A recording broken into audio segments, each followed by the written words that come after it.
Tonight, we are going to witness the most anticipated match in the history of Royale. Let's get ready to rumble!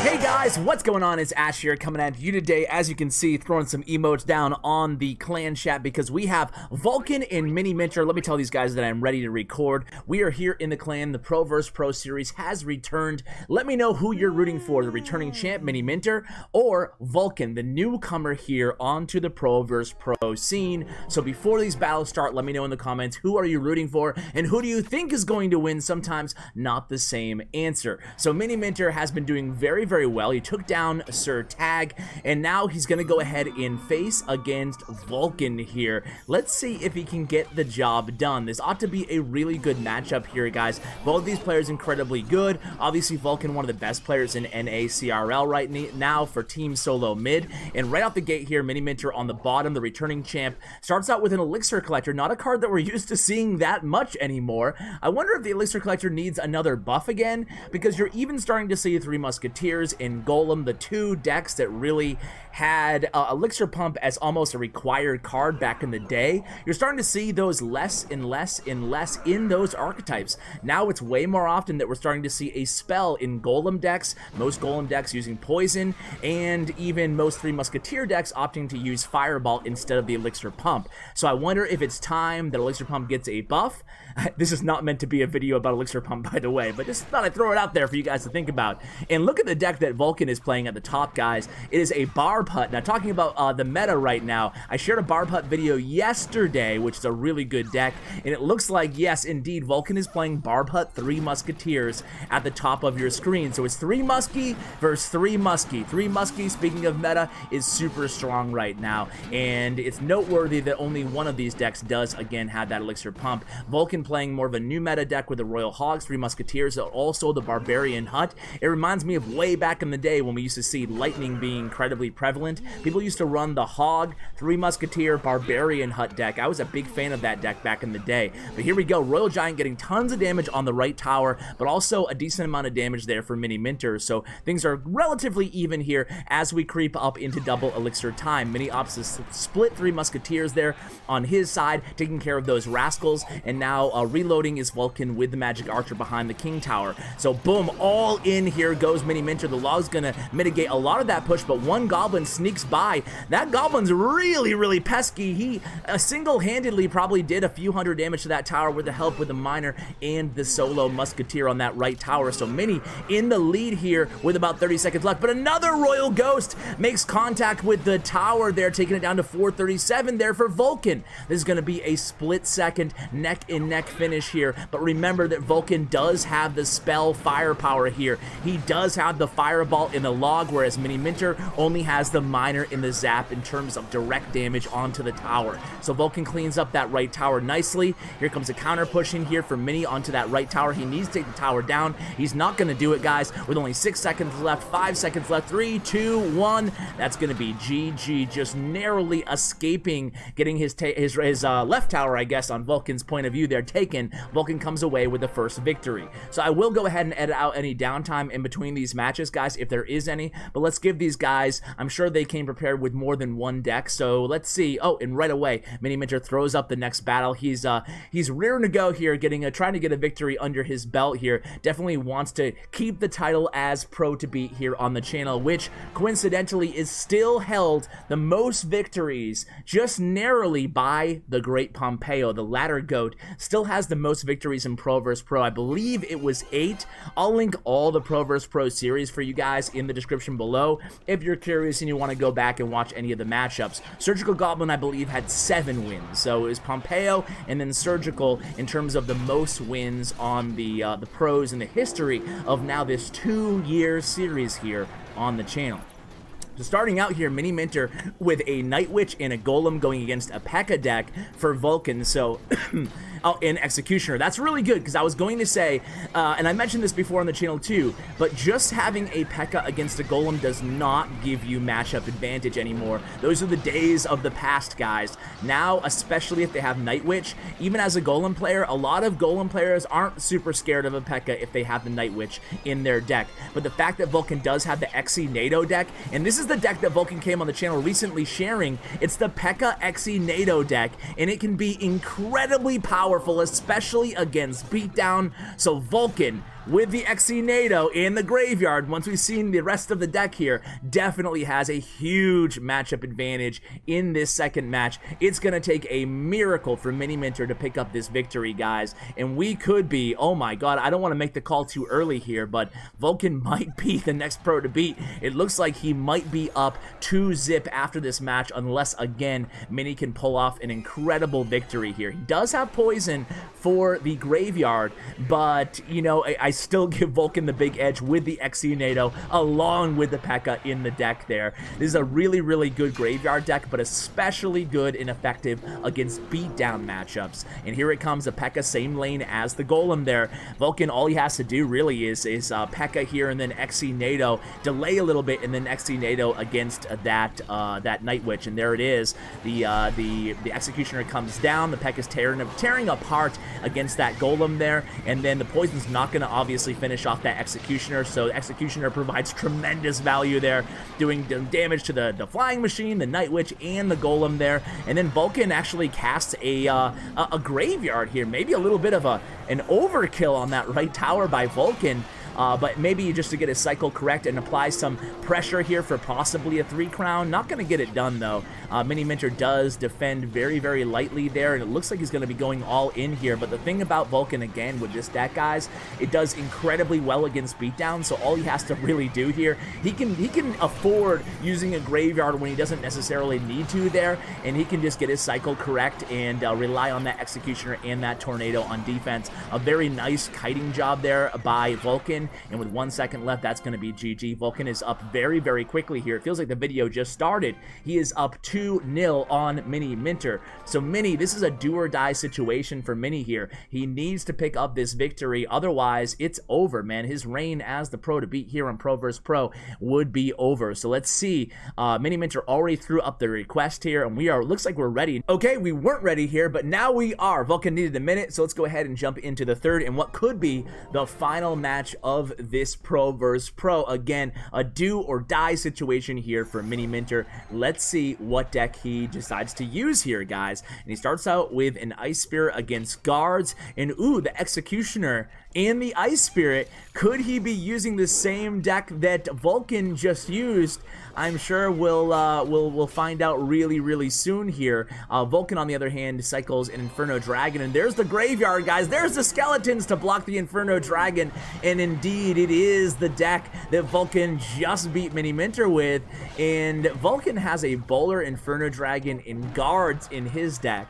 Oh, and then a Royal Giant. So it's a Royal Giant deck, and guess what, guys? It's about time for Miniminter to have the matchup advantage here, and he definitely does in this case. There's the P.E.K.K.A placed right there. That's going to... Royal Giant will get one hit despite that P.E.K.K.A, but it's going to be trouble here considering he does have the Bowler and the Royal Giant, and Miniminter has a faster cycle of these two decks with both of the cycle cards, the Skeletons, and the Ice Spirit in it. So he can cycle to that P.E.K.K.A and have it ready every single time that Vulcan has the Royal Giant.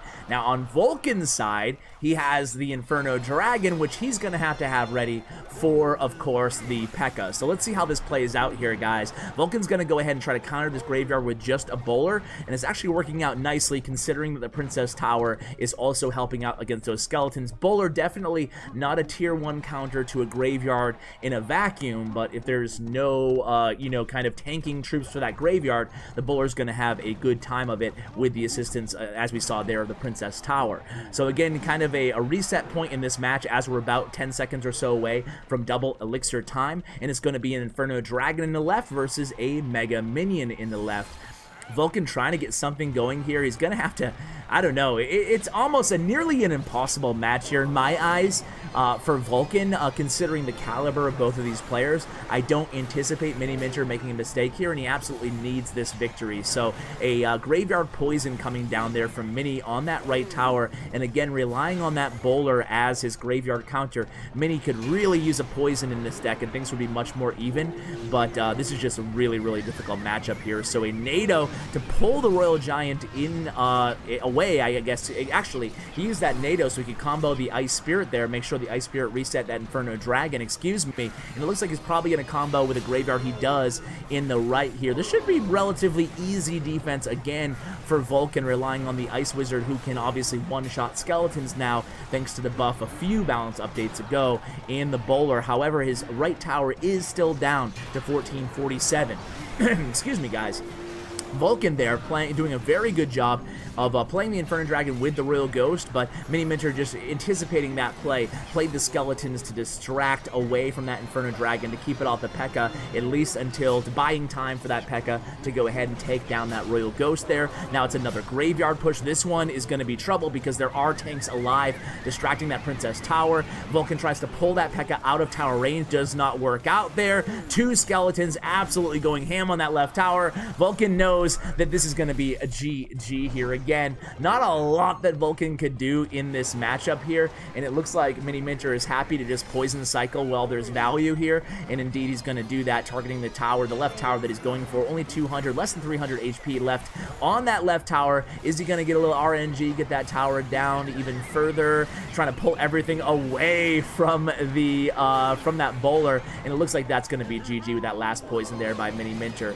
Very, very well played there by Mini, but definitely a huge matchup advantage as well. So staying alive here, there goes the tower. Staying alive here is Miniminter as we go into the fourth match now. Vulcan up 2-1. Is this playing out pretty much how you guys expected it to? I told Mini that Vulcan is, in my eyes, still one of the hottest and best players in CRL NA. He's really, really playing well. Just doesn't make many mistakes. And he says, nice deck, says Vulcan. And it looks like Mini might need a second. I'm going to go ahead and edit out the downtime between these matches. I'll be right back with you. All right, guys, here we go. We are into the match. That was a long downtime. But we have Miniminter again on the bottom, Vulcan on the top. And Miniminter needs a win here again. He is down 2-1, or down 1-2, I guess, to Vulcan right now. So Vulcan 1 win away still from being the new pro to beat. Regardless of who wins, who do you want to see next, guys? I'm thinking maybe Canaria, who is one of the hottest players in the entire world right now in terms of CRL performance. He's taking the storm by absolute, taking the scene, excuse me, by absolute storm. He's doing really, really well. So a fireball comes down there from Mini, mitigating that cannon cart, and Vulcan, it looks to be playing a minor cannon cart deck, and Miniminter playing a Royal Hogs Royal Ghost deck. So let's see what the rest of the cards from these players are, both rocking Fireball as their big spell, and it's going to be a mortar deck for Vulcan. You know, you see the cannon cart and you just automatically think Graveyard, so it kind of threw me off for a second there. What is he playing? But Vulcan, of course, known to bust out the mortar decks in CRL, and he's doing it here in Pro vs. Pro as well. So a good distraction there by Mini with the Ice Golem against that mortar, and now he has a dual lane push here. Skeleton's going to mitigate that right side, and then it looks like both of Musketeers are going to temporarily lock on for one shot on that left tower, but Goblin Gang will clean up nicely as well. So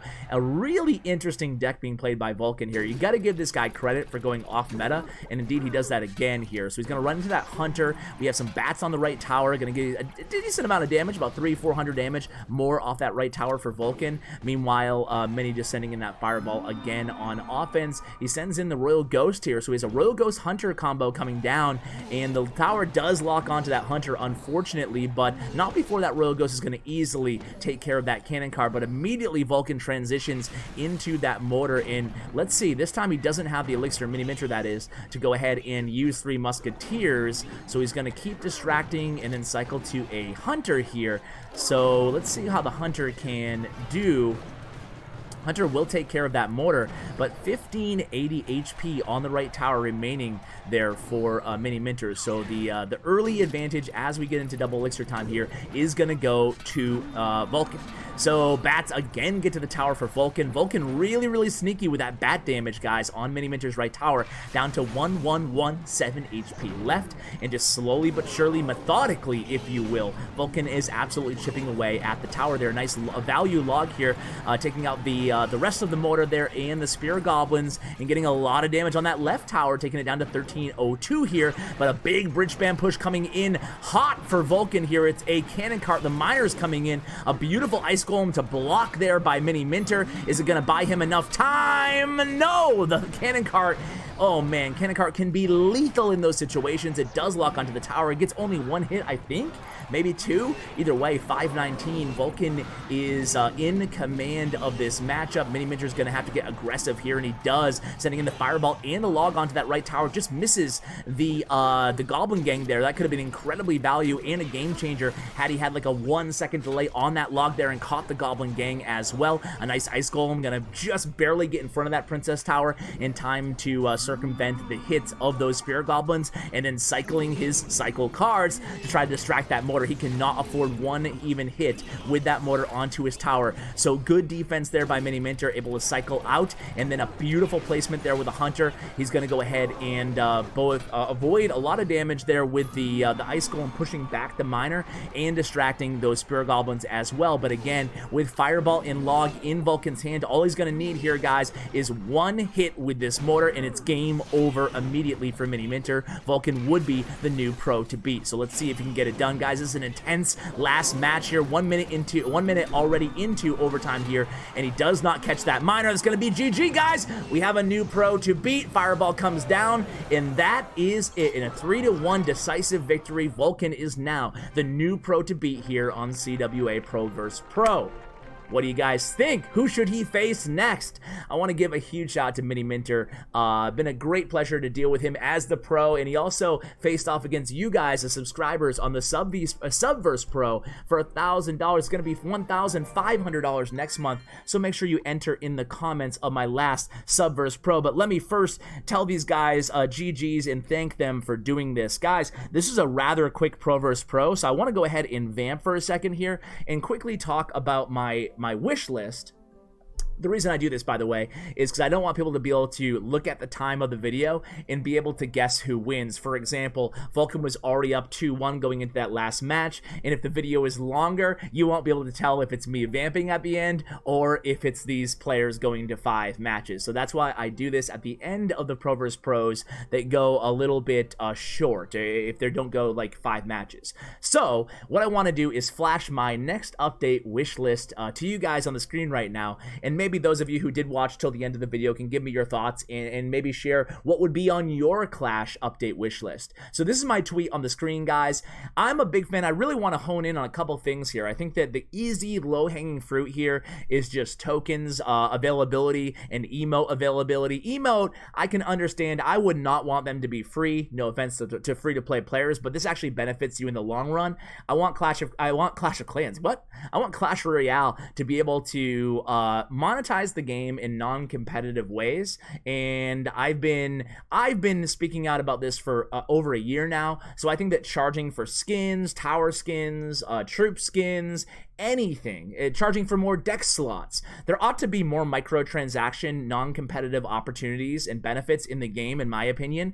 And then on the flip side, there should be way more tokens. There should be better clan war rewards. There should be challenge tickets, which is a huge one for me. I think that it would incentivize players to play ladder more often if there were rare grand challenge tickets in classic challenge tickets that are less rare that would actually come out of ladder decks. That would make people play ladder more often, or ladder chest, excuse me. That would make people play ladder more often, and then it would also make grand challenges easier because they've gotten way more difficult in the last 6 months to a year. So I think that that would be a win-win-win for everybody, and it would give free-to-play players a viable way to farm up their account. I think that this game is missing the farming aspect, if you will. You know, the chests take a long time to open, especially for free to play again. But if you had Grand Challenge or even Classic Challenge tickets, I think it would make a lot of sense. So that's like my number one thing.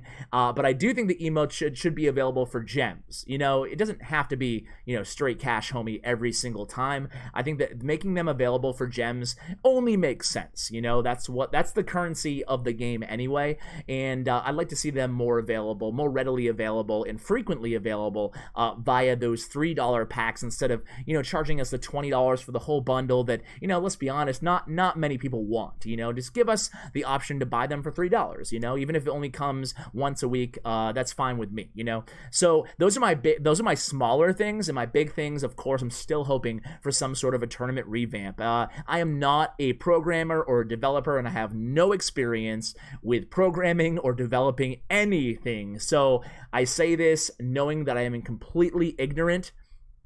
But with that said, how hard can it be to just add different game modes to tournaments? It can't be that many man-hours of programming to allow us to host tournaments with double elixir or triple elixir or the classic decks or whatever, or just draft tournaments, you know? I think that just that's low-hanging fruit. It can't be that difficult to do, you know? And I know Supercells probably has the mentality of, if we're gonna fix a tournaments, if we're gonna make them better, we wanna do it right, and we wanna do the whole thing. Like, why not just give us a little bit, you know? That's my whole thing that I've been asking for quite a while now, and I'm still standing by that point. Why not just give us more variety of tournaments? Just spice them up a little bit for us in the meantime while you're working on that big revamp with better rewards and more customization and bracket tournaments. You know, that's what I'm hoping for. But just in the meantime, give us a draft tournament. Let us have a draft tournament. That'd be pretty fun, right? No? Anyway, guys, what are you most looking for in the next update, which should be this year? I don't know when, but I'll let you guys know in a news video as soon as I have that information. Thank you for watching all the way till the end. I think this video has gone on long enough to make you guys deceptively unaware of who won the Pro vs. Pro. So, guys, shout out to StatsRoyale.com. Check out the player profiles of Vulcan and Miniminter in the description below, thanks to Stats Royale. And, of course, shout out to my YouTube partner, Bren Chong. Check out his information as well. Guys, thanks so much for watching, and as always, take care, guys.